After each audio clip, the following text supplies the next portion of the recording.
நம்ம இன்னைக்கு வந்திருக்கக்கூடிய இடம் பார்த்தீங்கன்னா டே இப்போ கூட உங்களுக்கு பொண்ணு பார்த்துடலாம் போல இருக்குதே. வெள்ளையா இருக்கிறவங்களுக்கு சீக்கிரம் பொண்ணு கிடைக்குதுங்கண்ணா. கருப்பாக இருந்தால் தான் கிடைக்கிறது இல்லை.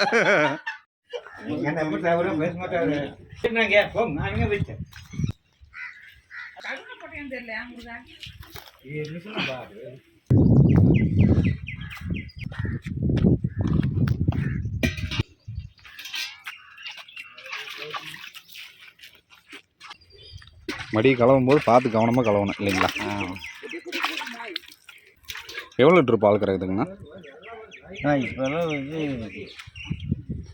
நல்லா மேச காலமாக போச்சுங்க. நல்லா மழை காலமாக இருந்தால் இது காலையில் 5 லிட்டரில் வருது. 4-5 லிட்டர் அவ்வளோதான். களையத்து கிடையாது. இதுதான் ஃபஸ்ட்டு. இதுதான் ஃபஸ்ட்டு கன்று போட்டது. அடுத்த ஜாஸ்தியாக வரும். பயப்படுது. என்னையை பார்த்து பயப்படுது. அடுத்த ஜாஸ்தியாக வரும். அவங்க இந்த டாக்டர் ஊசி போட வராங்களா, அதுக்கு பயந்துக்குது. டாக்டர் ஊசி போட வராங்க பயந்துட்டு கோழி கீழி எல்லாம்